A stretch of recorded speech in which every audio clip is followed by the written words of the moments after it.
समाज ने बहुत सोच समझकर रिश्तों का ताना बाना बुना है, रिश्तों में दायरे बनाए हैं, लेकिन जब दायरा टूटता है तो विध्वंस आता है। ऐसा ही विध्वंस आया रीना के जीवन में। खुद भी नहीं रही, परिवार भी तहस नहस हो गया। देखिए इस रिपोर्ट को। तस्वीर में दिख रही महिला रीना है। रीना का हंसता खेलता परिवार था, प्यार करने वाला पति, दो प्यारे प्यारे बच्चे। पूरा परिवार कोलकाता में रहता था, पर एक दिन रीना अपने दोनों बच्चों के साथ जमशेदपुर के गोविंदपुर आई। यहाँ रीना का मायका है और अचानक 22 अगस्त को रीना गायब हो गई।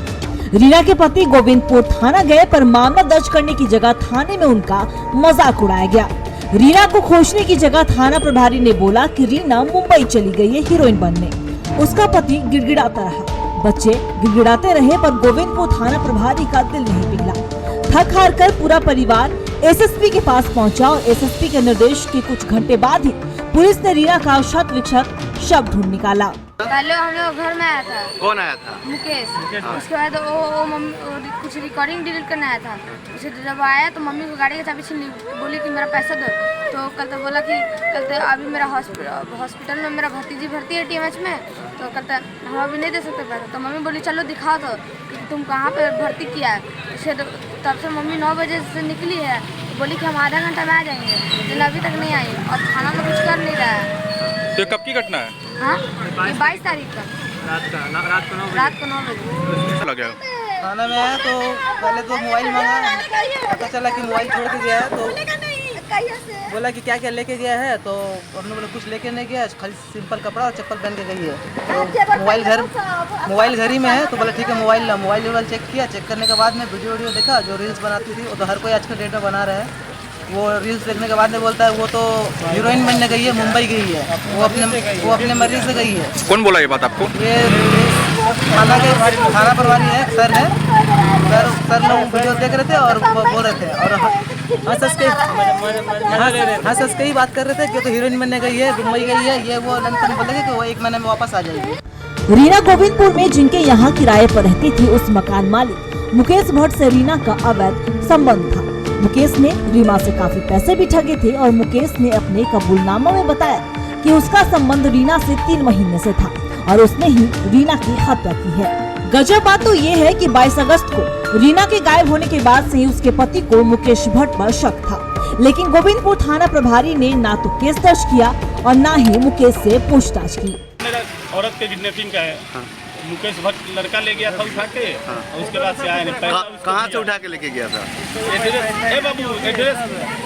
एड्रेस यहाँ का तो हम टोटल जानते नहीं है। हाँ। गोविंदपुर विद्यालय के बगल में रहते हैं। हाँ। रूम में भाड़ा है। तो मुकेश क्या करता है? मुकेश क्या करता है हमको पता नहीं। दो नंबरी काम करता है इधर से उधर। ये कितने दिन पहले की घटना है? 22 तारीख के 9 बजे रात का घटना। आपने इस संदर्भ में थाना में लिखित शिकायत दी थी? क्या हुआ था? थाना वाला बोलता है कि हम क्या करें। क्या हुआ था? थाना वाला बोला कि ठीक है हम लोग जांच पड़ताल कर रहे हैं। उस दिन से कोई कुछ हुआ नहीं है। तो आज क्या सूचना मिला आपको? डीएसपी ऑफिस गए थे, एसपी ऑफिस वहाँ। ठीक है, वहाँ जाके बोले। उसके बाद और ये 20 तारीख को पकड़ाया था, लेकिन कुछ बता नहीं रहा था, तो हम लोग गए। आखिर क्या मजबूरी थी गोविंदपुर थाना प्रभारी की? 22 अगस्त को गायब हुई रीना के पति की एफआईआर 24 अगस्त को क्यों नहीं दर्ज की गई? क्या एसएसपी हस्तक्षेप नहीं करेंगे तो सोती रहेगी गोविंदपुर पुलिस? क्या गोविंदपुर थाना प्रभारी ने पुलिस की गरिमा को तार नहीं किया? अब मुकेश सलाखों के पीछे है, पर उस अपमान का हिसाब कौन देगा जो गोविंदपुर थाना प्रभारी ने रीना के पति और उसके बच्चों का किया? जमशेदपुर से टीवी 45 के लिए मनमोहन सिंह राजपूत की रिपोर्ट। इसी खबर पर और भी जानकारी के साथ हमारे सहयोगी मनमोहन फोन लाइन पर जुड़े हुए हैं। मनमोहन, एक परिवार उजड़ गया। रीना, जिसका हंसता खेलता परिवार था, वो खुद भी जीवित नहीं रही और उनका परिवार भी तहस नहस हो गया। पहले तो आप पूरी जानकारी बताएं कि आखिरकार इस परिवार की बर्बादी के पीछे कारण क्या है? आयुष, सबसे पहले मैं आपको ये बताना चाहूंगा, ये जो पूरा मामला है जमशेदपुर के गोविंदपुर थाना का ये मामला है। आज से 1 महीने पहले रीना के पति अक्षय ने उसके गुमशुदगी पर एफआईआर दर्ज कराया था। एफआईआर दर्ज कराने के बाद में ये पता चला कि जैसे कि उसके पति जो है अक्षय के, उसी तरह मुकेश भट्ट की कहानी दी गई थी कि उससे पूरा मामला जो आया है सामने कहीं ना कहीं किसी रूप में ये पूरा अवैध संबंध का मामला बताया जा रहा है। आयुष जी, आपने बताया कि अवैध संबंध के कारण ये कहा जा रहा है कि रीना की हत्या हुई है। उनका शरीर क्षत विक्षत स्थिति में पाया गया।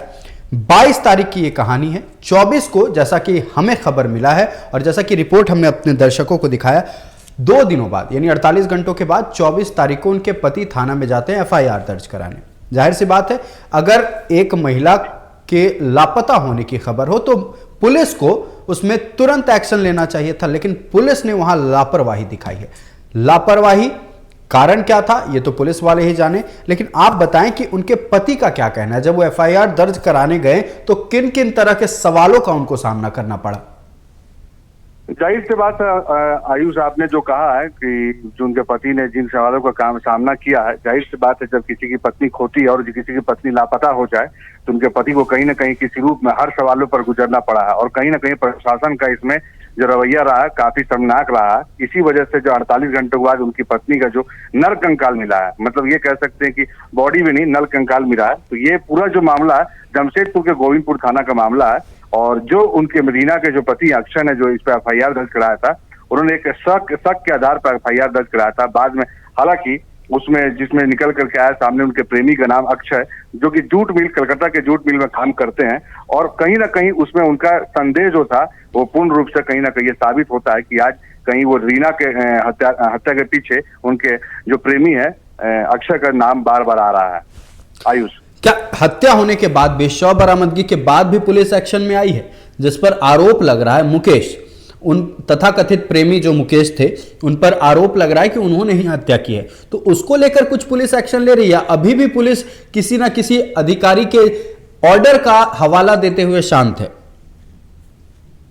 आयुष, मैं आपको बताऊं जो SP ने तत्काल प्रभाव से थाना प्रभारी को इस पर जांच का आदेश दिया है और उन्होंने साफ रूप से कहा है कि उनके जो हत्यारे जो अक्षय को तुरंत तत्काल प्रभाव से गिरफ्तार किया। अब इसमें कहीं संदेह नहीं है कि इसमें किसी का रुक, क्योंकि उनके बेटे का भी जब बयान लिया गया रीना के बेटे का, तो उन्होंने भी साफ तौर पर कहा कि अक्षय जो है वो उस दिन बहुत ही गुस्से में उनके घर पर आए थे और मोबाइल पटक कर उन्होंने पूछा कहाँ है और खोज रहे थे। तो मोबाइल जब सारी कहानी जब उनके बेटे ने बताया तो इसमें पूर्ण रूप से खुलासा होता है कि कहीं ना कहीं किसी रूप में रीना के जो प्रेमी है मुकेश, उनका कहीं ना कहीं हर रूप में उनका शामिल होना जायज बताया गया। आयुष जी, आपका हमारे साथ जुड़ने के लिए और तमाम जानकारी के लिए बहुत बहुत धन्यवाद मनमोहन। ये थे हमारे सहयोगी मनमोहन, जिन्होंने इस खबर को लेकर तमाम जानकारियां आपसे साझा की।